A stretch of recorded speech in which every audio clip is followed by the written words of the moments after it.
究竟藝術節期間星期幾嚟豐島會最好？豐島踩單車會唔會好困難？豐島美術館究竟有啲咩嘢睇？2025瀨戶內國際藝術祭春季展期啱啱就完咗啦。如果大家未去過藝術節嘅，邀請你哋感受下接住落嚟嘅2分鐘。有興趣嘅，希望你哋可以睇埋落去。之後亦都有少少關於我哋嘅行程同埋心得分享。如果之前去過嘅，亦都可以重新感受一下今年嘅氣氛，睇下同你哋去嗰時有冇咩唔同。亦都歡迎分享一下最推薦邊個藝術品或者地方令你最深刻。因為有啲地方我哋都唔夠時間去，感覺好可惜。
朝早7點半左右啊，咁今日嘅行程就去豐島。我哋而家上咗7.8嗰班高速船，船程大概半個鐘頭多啲啦。啱就喺豐島 PP 度攞咗部單車。咁雖然而家仲係8點幾啦，但係鋪頭都會配合船期去開門。就算我哋搭最早嗰班船，都唔需要等或者擔心。我哋上晝嘅目標就係唐季地區，咁當中最出名嘅一定係豐島美術館啦。我哋 book 咗下晝嘅1點鐘，而家就由碼頭嗰邊踩過去唐季地區度，咁中間就會經過一個叫做清水前嘅地方啊，嗰度都有幾件藝術品可以去參觀。我哋見到第一件藝術品啦，就係青木野之天空之粒子啊。咁啊，藝術品就將圓形嘅雕塑連埋一齊，表達緊粒子喺空中飛舞一樣啊。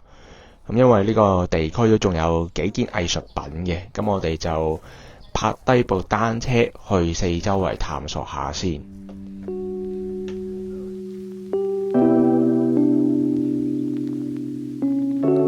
森林呢一個範圍呢，都行到非常之入啊，起碼都行咗10零20分鐘左右啊。咁我哋行到呢個區域嘅時候，間唔中就會聽到啲啷啷聲啊。咁原因呢，就係呢度嘅樹上邊啊係掛住咗好多個風鈴，咁所以當有風吹過嘅時候，我哋除咗可以感受到風之外啦，亦都會聽到風鈴嘅聲音。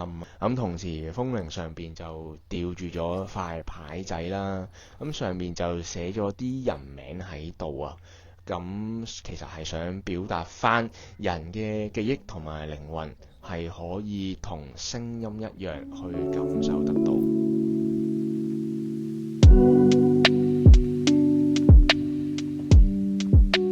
又係一件用島上嘅房屋改建而成嘅藝術品啊！咁唔同嘅房間就以火啦、水啦、風為主題。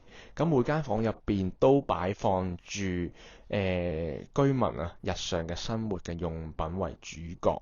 咁其實係想透過唔同裝置嘅連動啦，去講述翻當地過去嘅歷史。時間係中午12點啊！咁島廚房係我其中一個都期待嘅項目。餐廳除咗由民居改建之外，亦都係藝術節嘅藝術品啊！豐島一年四季都種植住好多蔬菜同埋水果，而菜單正正就係用咗豐島嘅食材，再配合埋附近捉到嘅魚而設計嘅。咁菜單嘅選擇唔多，只有魚 set 同埋咖喱 set，入邊嘅空間唔算話好大啊！咁我哋坐咗喺吧台啦，可以望到廚房啊！咁原來餐廳嘅員工都係島上嘅居民。補充一下啦，豐島嘅路咧起伏都幾大下，特別係由碼頭踩去美術館條路，好多坡道上上落落。雖然就唔係話非常之難，但對於唔係成日踩單車或者係新手嘅師兄師姐嚟講，可能都會比較辛苦啊。所以大家踩單車嘅時候都需要注意安全。好，我最期待嘅地方，咁我哋約咗晏晝1點鐘入場啦。咁我哋喺入邊可以順時針咁行一圈啦。入邊分別係有藝術空間、咖啡店同埋手信店嘅美術館，結合咗自然建築藝術而成啦。我會形容為一個好有趣嘅地方，因為喺個豐島美術館嗰度呢，個天花板係開咗2個大窿啊，你可以喺入邊感受到光啊、風啊，仲有唔同嘅聲音啊，好有趣。咁因為感受都非常之多，所以就唔喺度詳細分享啦。我哋大概2點半鐘左右就離開豐島美術館。心臟聲音檔案室係一個幾特別嘅地方啊！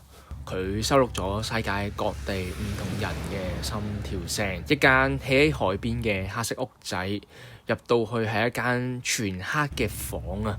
你會聽到好大嘅嘣嘣聲，遠處會見到有盞燈，燈就會隨住啲聲而閃爍，而嗰啲聲正正就係心跳聲。另外啦，有3個望住海邊嘅 counter， 你可以行埋去，帶住 headphone， 前面有個 panel 可以俾你揀，聽翻曾經錄製過嘅心跳聲，你亦都可以錄製自己嘅心跳聲，錄完之後都會俾翻隻 CD 你。咁大家可以見到啦，呢一個籃板係以豐島嘅形狀去設計嘅。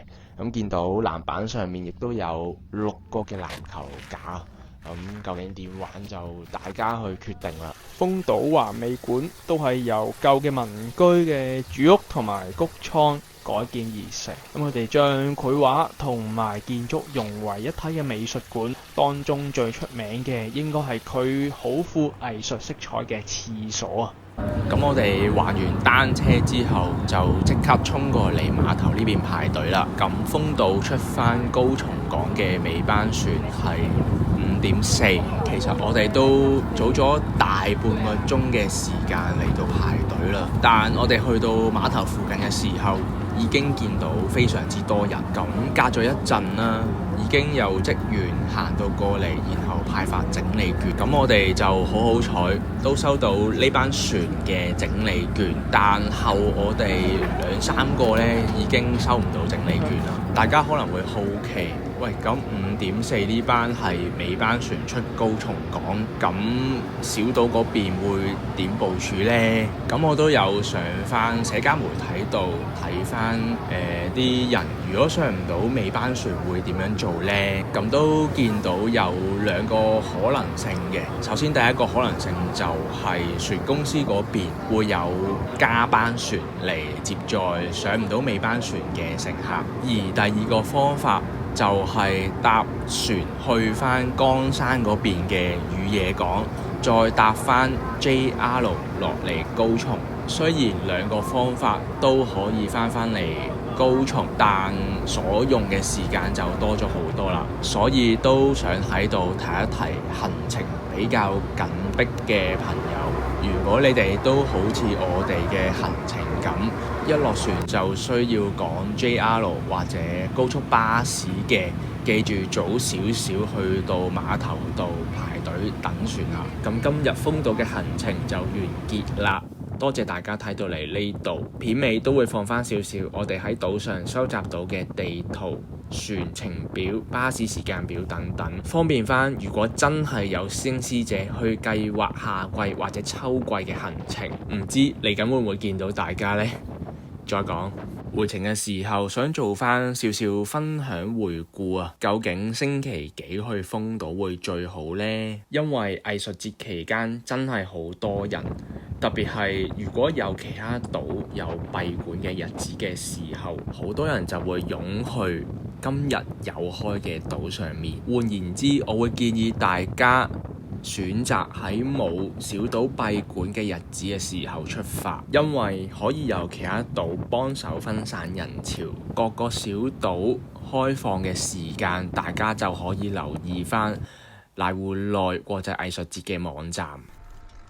第二點就係踩單車，雖然島上有巴士，但其實部巴士唔算大。如果係一落船，有機會好多人排隊而上唔到，所以個人覺得最好嘅環島方法都係踩單車。不過好似啱啱所講，豐島嘅斜路比較多，踩嘅時候可能會辛苦少少，所以會建議去租電動單車。玩過嘅人應該會明白，付出少少，功效多多。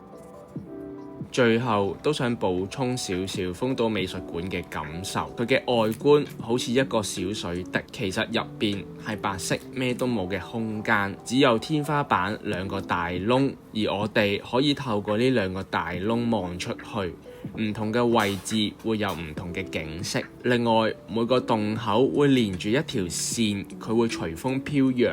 館內唔俾用電話同傾偈，所以非常之安靜。正正因為咁，令到館內好容易聽到自然嘅環境聲，好似雀仔、風聲、雨聲。佢咁嘅設計令我置身一個全白色咩都冇嘅空間之中，聲音、光、自然風景先至係美術品。另一個最有趣嘅地方係館內有大大小小嘅白色球體，球體附近有灘水，啲水好似會俾佢哋吸住咁流過去。我仲留意到地下有啲細窿，啲水會由啲窿慢慢湧出嚟，然後流去唔同方向。望住啲水由啲窿流出嚟，再流去唔同嘅地方，個感覺好治癒。所以豐島美術館嘅藝術品正正就係我哋平時生活之中比較少留意到嘅元素。